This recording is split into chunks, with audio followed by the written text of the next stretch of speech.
Welcome to day 6 of a week of Drool-worthy Slow Cooker Meals. If you're looking for a very easy but delicious slow cooker meal, then this is the one for you. Today I'm going to be making cheesy chicken taquitos. I have these really thin chicken breast slices. If you have normal chicken breast, then you will need about 2 or 3 chicken breasts. I'm going to be adding a little more since these are so thin. And these that I have left over, I'm just going to use for another recipe. Next, get a bowl. You want to place the cream cheese in the bowl. You need 6 ounces of cream cheese. I have 4 ounces left over from the spaghetti recipe, so I just need 2 ounces off of this other pack. That will give me enough cream cheese left to make a pie for a dessert one day. Okay, you want to add 1/4 cup of water to the cream cheese and mix that together and try to get it smooth. It's not going to get completely smooth. It'll be a little lumpy, but that's okay. Then add 1 packet of taco seasoning mix and mix that in. Pour the cream cheese mixture over the chicken.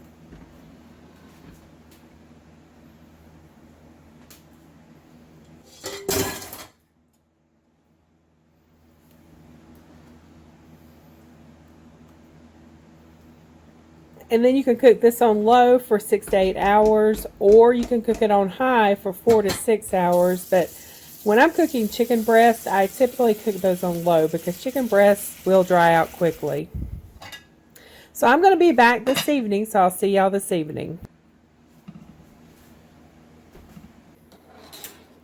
Okay, I'm back.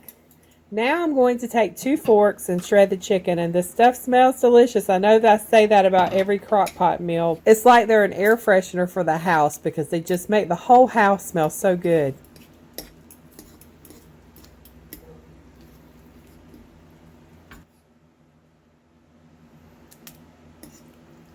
After the chicken's shredded, you want to add 1 cup of cheese, and I usually don't measure my cheddar cheese. I usually just put it in until it looks good.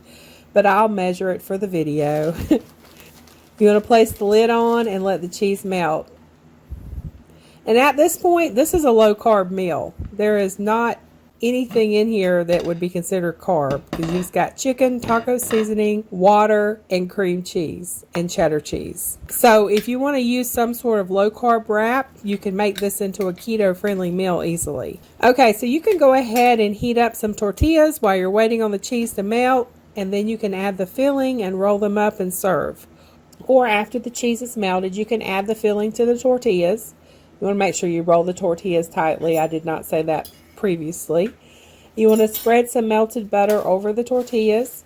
Place them on a baking sheet.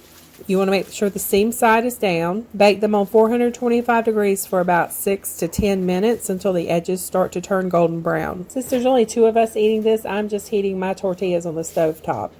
Then I'm going to add the filling, roll them up, and serve. But they are really good toast in the oven, especially if you're cooking for a large family. That way they're all going to be done at the same time and they're all going to be warm. This is another one of those meals you can store in the freezer, and I like to freeze them after they're assembled.